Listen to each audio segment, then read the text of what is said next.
What's up, Guardians, and welcome back, Warlocks. We're back at it today with another new Warlock build, and this is hands down the craziest prismatic build you will ever use, for those brave enough to try it. This won't be a build for everyone. I would definitely consider it to be a niche build, but it provides some very interesting and powerful benefits. This Prismatic Warlock features the Astrocyte Verse exotic helmet, which is going to provide a couple of strong advantages to our overall gameplay.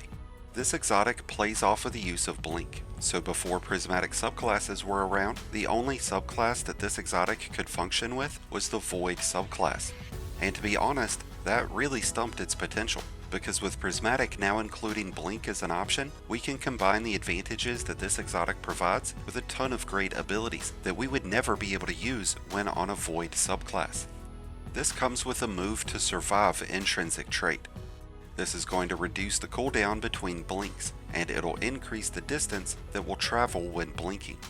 On a fresh cooldown, we can perform 2 back-to-back blinks, and with a 30% reduction to blink's cooldown, our next blink would be available in just over a second. The ability to blink and teleport around the battlefield will make it easier to avoid enemy attacks, to reposition in the middle of an engagement, and to navigate around your enemy. The downside is that there's no on-screen display for when your blink is available. This increased mobility will be crucial for both offensive and defensive maneuvers, allowing you to create distance or close the gap quickly.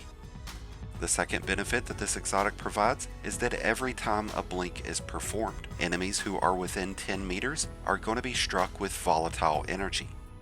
When enemies become volatile, they trigger a void explosion after taking more damage.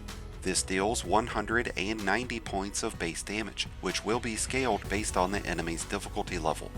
Once those enemies are defeated, another volatile explosion will be created, striking enemies who are within 7 meters for 160 points worth of base damage. This adds an interesting twist into our gameplay loop, as we can use Blink to trigger Volatile onto nearby enemies, and follow that up with our weapons or abilities to trigger those volatile detonations, on top of any other effects that our abilities or weapons would cause. Volatile energy can be reapplied to the same enemy after a 1-second cooldown once the initial volatile explosion has been triggered. The added benefit of creating volatile energy while blinking allows us to weaponize our movements, which is something you would normally only see performed by a hunter. And now that the Astrocyte Verse has a whole new lineup of abilities to be paired up with, this has actually become a pretty viable and worthwhile exotic to use. It would be hard-pressed to say that it would be efficient in in-game content, and that's mostly because Blink would put you at a disadvantage when it comes to traversal areas, or close-quarter surroundings that have big drop-offs. But in lost sectors, missions, and most any general gameplay situations, it'll be one of the funnest and most intense builds that you will ever experience. A major downside to running Blink in the past was that once you're up in the air, you didn't have anything else to follow that up with, unless it was another Blink. But with the addition of Phoenix Dive, we can blink right up into the air and then activate Phoenix Dive to propel ourselves back down to the ground, triggering Cure once we've landed. This significantly increases our ability to maneuver around the battlefield, but it also gives us a more efficient method to avoid enemy fire and keep ourselves in the fight with instant health recovery. The greatest opportunity that the Astrocyte Verse have with the Prismatic subclass, beyond using Phoenix Dive, is the use of Transcendency and the Song of Flame super. Both of these are pretty much glorified roaming supers, and when active, they both provide rapid regeneration of our melee, grenade, and class ability energy. Neither of these will increase the rate in which we can blink, but since we'll have Phoenix Dive more readily available, we'll be able to easily integrate our volatile explosions into our Transcendency and our Song of Flame, giving both of these increased ad clear capabilities, as we'll be able to inflict more damage onto all of those enemies.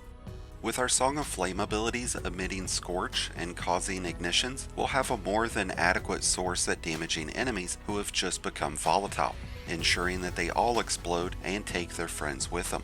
When Song of Flame is active, we'll have a 90% bonus in damage resistance and improved mobility, so having the added benefit of Blink will help us move around much more easily.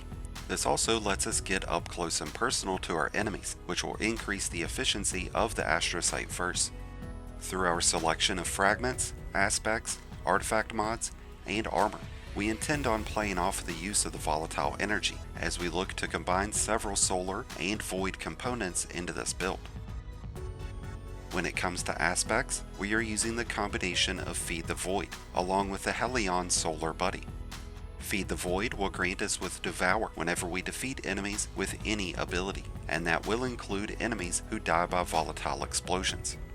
When Devour is active, every final blow will grant as much as 20% bonus grenade energy and a full bar of health. This will significantly improve our ability to stay alive, while our Helion Buddy will give us an autonomous turret to help us slay those enemies. These Solar Buddies launch out solar projectiles that trigger Scorch, and since we'll create one as we perform our Phoenix Dive, we'll be able to ensure that all of those volatile enemies are taken care of after we blink. An effective alternative to the Helion Buddy would be the Lightning Strike aspect, which would consume your melee energy to propel you forward into enemies, causing lightning damage and triggering Jolt. But I do find the Helion Buddy to be a more overall reliable option because it is extremely cohesive to our use of Blink and Phoenix Dive. When it comes to our grenade and melee abilities, we're using Vortex grenades along with either Arcane Needles or Penumbral Blast. Arcane Needles will trigger Unraveling, which will cause additional damage for 8 seconds. They also have great range and will have as many as 3 charges. Our main point in using Arcane Needles is to apply a darkness debuff, which is why we could also use Penumbral Blast. But in most situations I find the Unraveling effects to be much more efficient at affecting larger groups of enemies. The reason for using Vortex grenades is to cause weakening effects, and this is obtained through the use of the Facet of Dominance fragment. This is going to cause our Void grenades to apply a 15% weakening debuff, and since our grenades will have increased uptime, we'll be able to trigger those weakening effects much more often. And we've taken this a step further by adding in the Expanding Abyss artifact mod, which will cause Void abilities and weapons to deal 25% bonus damage against a weakened target, instead of 15%. So if we blink through weakened enemies, we'll cause them to become volatile, and once those volatile enemies take more damage, they'll trigger those volatile explosions, applying even more damage because those enemies are weakened. We're also using the Facet of Courage, so when we apply a darkness debuff like Unraveling, Slow, or Freeze, our light-based abilities will deal 10% bonus damage, which will increase the damage dealt by our volatile energy, our grenades, and our super. With our Helion Buddy and Song of Flame Super having the ability to trigger ignitions, we have decided to go with the Facet of Ruin, along with the Solar Fulmination artifact mod. This will increase the damage and range of ignitions, but it's also going to increase the size and damage of shattering effects, which does create a good reason for us to use Penumbral Blast, or at very least using a special or heavy stasis weapon that comes with Chill Clip, Headstone, or Cold Steel. With the increase in performance that all of these abilities will have, all we're going to need to do is chain our melee, grenade, blink, and class abilities, and we'll be able to inflict a ton of damage onto our enemies as we work towards regaining our Transcendency and our super energy. To make our weapons more effective, we are using the Facet of Dawn, so whenever we strike enemies with our powered melee, we'll trigger Radiance. When Radiance is active, our weapons will deal 25% bonus damage, and they'll have the added benefit of piercing barrier shields. The last fragment that we're using is Facet of Protection, which will give us a 15% bonus in damage resistance whenever we are surrounded by enemies. Since our Song of Flame Super and Volatile Blink will put us in close range of enemies, we want to have all the bonus damage resistance that we can get. And when we are in our Transcendent state, the damage resistance that this provides will be increased to 32. So if we can regenerate our Transcendency and Supers quickly, we can chain these back to back to back to give ourselves a continuous source of bonus damage resistance, bonus ability spamming, and bonus overall damage output. We've mentioned a few artifact mods already, but let's go ahead and address the rest of them. With Void Hegemony, we'll give ourselves a bonus overshield whenever we defeat weakened enemies, and this is a big reason why we have chosen to go with Facet of Dominance.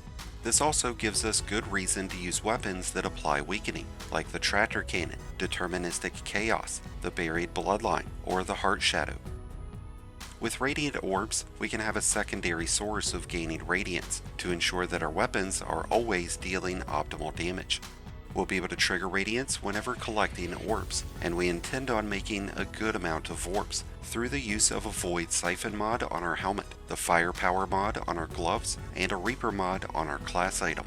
Plus we're going to have our Super, which generates a ton of orbs.